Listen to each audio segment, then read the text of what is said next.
MDH biryani મસાલા, પારંપરિક બિરયાનીનો અસલી સ્વાદ. असली मसाले सच सच MDH સમાચાર અમદાવાદથી, જ્યાં વટવા જીઆઈડીસીના ફેઝ 4 માં આગની ઘટના બની.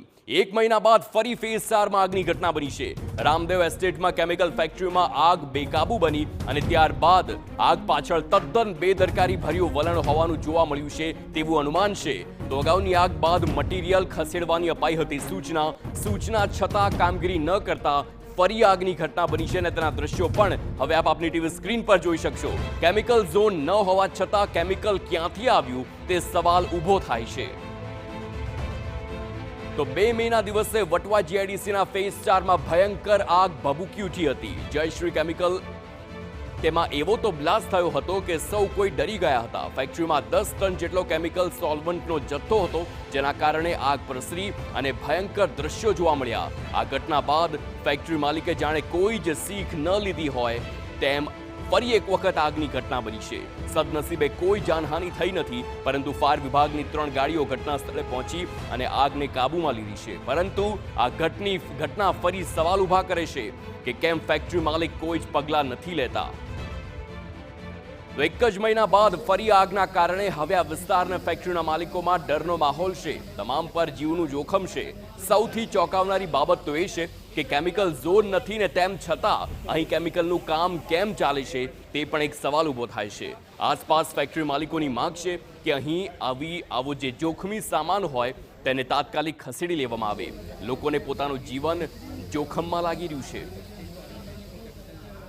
એ ફેક્ટરીના માલિકને અરજી છે, નિવેદન છે કે જે ગણો એને નિવેદન કે ભાઈ તું અહીંથી આ તારો જે કેમિકલનો કારોબાર છે એ અહીંયાથી હટાવીને કોઈક બીજી જગ્યાએ શિફ્ટ કરી લે, જેથી અમે આજુબાજુની ફેક્ટરીઓવાળા નાના મોટા જે કામ કરતા છીએ એ લોકોને કોઈ જાનનું કે કોઈ ફેક્ટરીનું કોઈ નુકસાન ના થાય. અમારું બી જીવનું જોખમ છે કે અમને અમારા બાજુમાં એક જ ફેક્ટરી છે, તો બી કંઈ બી અહીંયા અંદર થઈ શકે તો બી અંદર કંઈ બી અમને અમારી ફેક્ટરીને નુકસાન થઈ ગયેલે. અમને નમ્ર વિનંતી છે કે બધું પહેલાં સાફસૂફી કરે, પછી એ જે ગેસ કટરને બધું પાછળથી સાફ કરે એના લીધે. તો આ વખતની આગમાં વધુ નુકસાન તો નથી થયું, પરંતુ વારંવાર જો આ પ્રકારની બેદરકારી રાખવામાં આવે છે તો હજુ મોટી હોનારત સર્જાય તેવા સંકેત ચોક્કસથી આપે છે. અગાઉ જ્યારે આગની ઘટના બની હતી ત્યારે પણ ફાયર વિભાગે અહીંથી મટીરિયલ ખસેડી લેવાની સૂચના આપી હતી અને તેમ છતાં મટીરિયલ ખસેડાયું નહોતું. આ ઘટના ખૂબ જ જોખમી છે અને અગાઉ આગના કારણે આસપાસના યુનિટને પણ નુકસાન થયું હતું.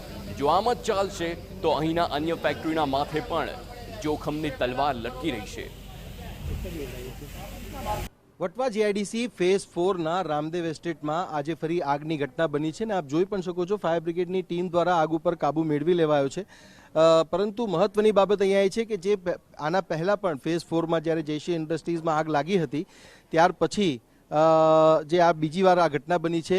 શુભમભાઈ, કઈ રીતનો આખો બનાવ છે અને પહેલાં અહીંયા આગ લાગી હતી ત્યારબાદ ફરી આગની ઘટના બની છે, એના વચ્ચે પણ એના પછી પણ 1-2 વખત આવી રીતે દોડીને ફાયર બ્રિગેડને આવવું પડ્યું? જી, ફાયર વિભાગને અમને કોલ મળેલો હતો કે રામદેવ એસ્ટેટમાં જયશ્રી કેમિકલમાં આગ લાગેલી છે. અહીંયા ઘટના સ્થળ પર આવીને જોયું તો અહીંયા જે એ લોકોનો સ્ક્રેપ જે માલ પડેલો હતો એ માલને એ લોકો ખસેડવાની કામગીરી કરતા હતા. એ દરમિયાન આગ લાગેલી હતી અને હાલ આપણે આગ ઉપર કાબુ મેળવી લીધો છે. કોઈ જાનહાની નથી, તેમજ આપણે ફાયરની 3 ગાડીની મદદથી આગ ઉપર કાબુ મેળવેલ છે. અચ્છા, આપણે ઇન્સ્ટ્રક્શન્સ પહેલા પણ આપી હશે ને કે ભાઈ આગ ઓલવવા મતલબ આગની ઘટના ફરી ન બને એ માટેની તકેદારી લેજો, કારણ કે આ જે સિલિન્ડર છે એ આપણે જોયું હતું લાસ્ટ ટાઈમ લગભગ 10થી પણ વધારે બ્લાસ્ટ અહીંયા આપણે થયા હતા.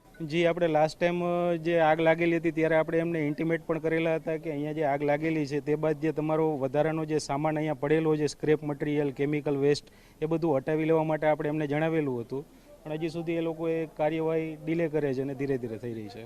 આ કેટલું જોખમી, કારણ કે એ જે આગની ઘટના બની હતી એ સૌથી વધારે જોખમ સાબિત થયું હતું અને જો કદાચ એ ઘટના હજુ વધારે મોટી થાત તો કદાચ ઘટના ક્યાંની ક્યાં જાત, આસપાસના યુનિટને પણ નુકસાન થયું હતું. જી, અત્યારે તમે જોઈ શકો છો કે બહુ માત્રામાં સામાન અહીંયા નથી. જો અહીંયા થોડો ઘણો પણ વધારે સામાન હોત, કેમિકલ હોત, સોલવન્ટના બેરલ પણ હોત તો ઘટના મોટી થઈ શકત. અચ્છા, આના માટે આપણે જે ઘટના બની હતી પહેલા અગાઉ એના પછી શું આપણે એમને નોટિસ કે ઇન્સ્ટ્રક્શન્સ કે બીજું શું આપણે એમને આપણે આપેલું છે આપણી તરફ? જે તપાસનો વિષય છે, FSLની ટીમ પણ ઘટના સ્થળે હાજર હતી, એ લોકોના રિપોર્ટ પણ બાકી છે. અને એમને ઇન્ટિમેટ કરેલું છે કે આ રીતનું જોખમી સામાન છે તો આને તાત્કાલિક ધોરણે આપણે હટાવી લેવું. અત્યારે આગ કાબૂમાં છે. તો આપ જોઈ શકો છો કે વટવા ફેઝ 4 અને આ જે ઇમારત છે એ ઇમારતમાં જે છે કેમિકલ સોલ્વન્ટ ભરેલા જે ડ્રમ્સ હતા એ બ્લાસ્ટ થયા હતા અને પછી જે પ્રકારે આખી ઘટના બની હતી એ ખૂબ જોખમી હતી. પરંતુ એ પછી ઇન્સ્ટ્રક્શન્સ આપ્યા બાદ પણ જે છે એ અહીંયાથી આ સામાન હટાવવામાં આવ્યો નથી અને જે વેલ્ડિંગ વર્ક્સ ચાલતું હતું એ દરમિયાન આ ઘટના બની હોવાનું સામે આવી રહ્યું છે. ફાયર બ્રિગેડે હાલ આ ઘટના પર કાબુ મેળવ્યો છે, પરંતુ જે તે સમયે જ્યારે આગ લાગી હતી એના પછી પણ 1 થી 2 વાર ફાયર બ્રિગેડની ટીમે આ જ પ્રકારે અહીંયા દોડીને આવવું પડ્યું હતું. ત્યારે આ એક જોખમ છે, પરંતુ જે સૂચના છે સૂચનાનું પાલન ન કરવાને લીધે ફરીથી આ આગનો બનાવ અહીંયા બન્યો છે. કેમેરામેન દીપક સેન સાથે Sachin Patil, TV9 Ahmedabad. MDH Kitchen King Masala રસોડામાં હોય તો આપણે કાંઈ પણ બનાવી શકીએ છીએ. રીંગણાનો ઓળો, બટેટા ફુલાવર, ભીંડી મસાલા અને બીજું ઘણું બધું. MDH